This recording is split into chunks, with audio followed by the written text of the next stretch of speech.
こんにちは、加藤です。本日は袴の着方についての動画です。まず第一段階として角帯の結び方をご紹介していきます。その後に袴の着想についてお話ししていきたいと思います。角帯の結び方はいろいろあるんですけれども、一般的に一文字結びという袴台を後ろに作る結び方をする必要があります。角帯の位置なんですけれども、通常の着流しの時よりも若干上目ぐらいの方が着姿がかっこよくなると思いますので意識しておいてください。とは言ってもお持ちの袴の長さっていうのがありますので、その時は袴を軽く履いてみたり当ててみたりして袴の裾が足の甲に当たるギリギリぐらいが理想と覚えておいてください。それでは早速ですが帯結びについてご紹介していきたいと思います。まずは手先の幅を半分に折ります。手先の反対をタレと呼びます。そこから徐々に胴に巻いていき、帯を一周させたら帯を引き締めます。2周巻いて3周目でタレの幅を狭めるために半分に折り返します。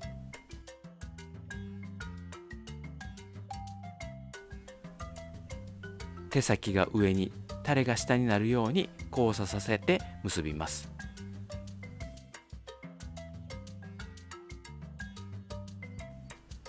手先とタレを反対方向にねじります。これで緩むのを生じるのを防ぎます。タレを折りたたんでいきます。タレ端から約20センチぐらいが目安です。畳んだタレを結び目の中心に持ってきて、タレを山折りに半分にします。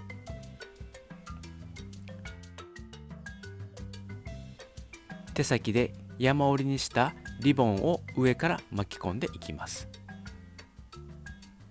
手先の長さに応じてもう一度巻き込んでも良いでしょう。残った手先を胴に巻いている帯の下に通します。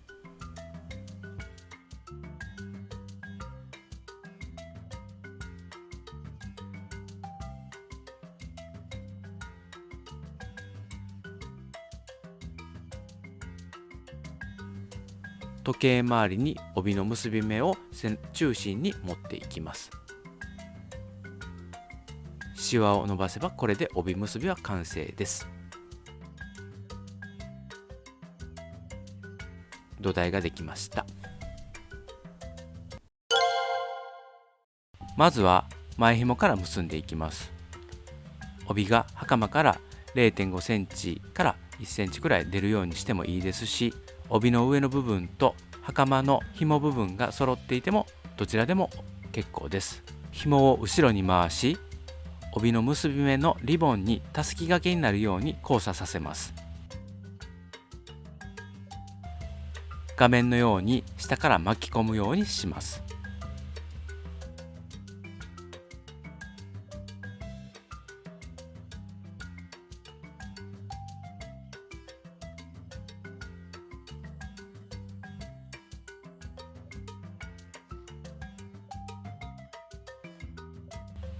上側の紐が締めた帯の上部に来るように整えます。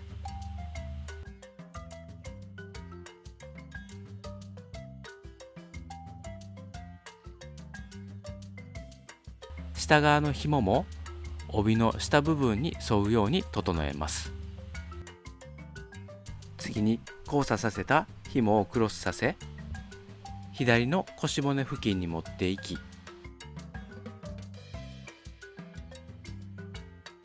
下側の紐を返して後ろに回します。右手に持った紐は下紐に沿わせて後ろに持っていきます。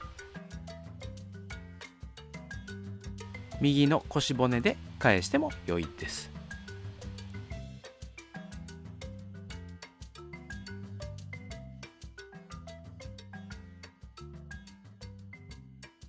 下紐と上紐が一直線になっているのが理想です。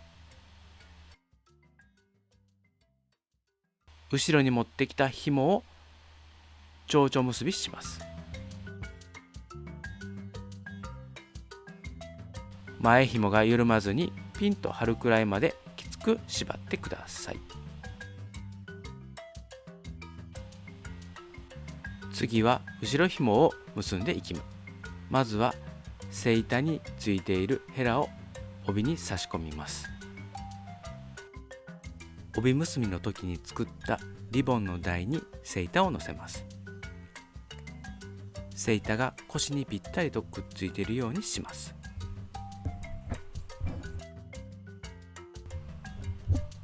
この時、腰骨あたりの紐を整えます。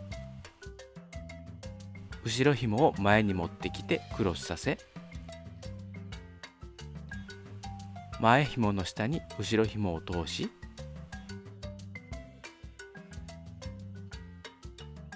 下の紐を上から前紐ごとからげます。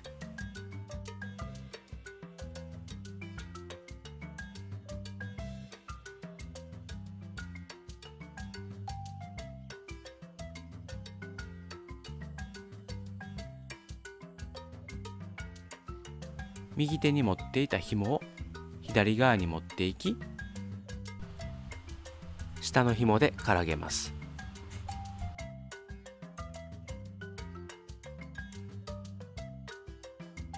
左に折り返した紐を紐幅の約3倍の長さを目安に端から折りたたんでいきます。畳んだ紐を結び目の中心にくるようにします。下にある紐を畳んだ紐に巻きつけていきます。紐の長さに応じて何度か巻きつけます。余った紐を画面のように紐下に隠します。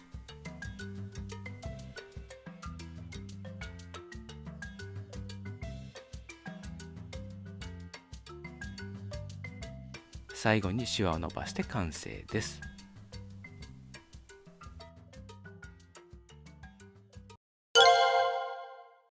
十文字結びは先ほどの一文字結びと工程がほとんど同じです。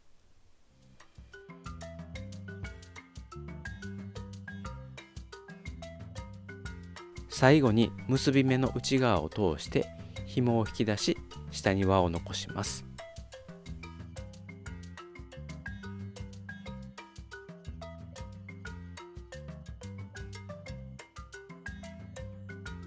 カジュアルな紐の結び方をご紹介します。セイタを乗せるところまでは一緒です。後ろ紐を前に持ってきて、画面の紐の上でクロスさせます。一番上にある紐で下紐と前紐をまとめてからげます。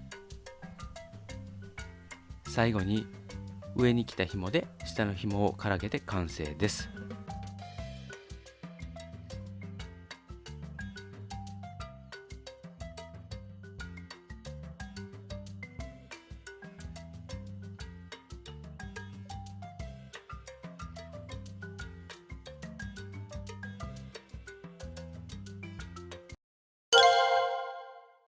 最後に便利な和装小物をご紹介したいと思います。皆さん着物を着付けるときに袖邪魔になったりすることってありませんか？その時に便利なのがこういうクリップです。袖をこう軽く畳んでそうすると袖がなくなるので、袖を帯で挟んだりとかっていうことが少なくなるので、すごく便利だと思いますので、よかったらご参考ください。以上になります。今回の動画はアンドン袴、馬乗り袴、どちらでも使える着方ですので、ぜひご参考になさってください。最後までご視聴ありがとうございました。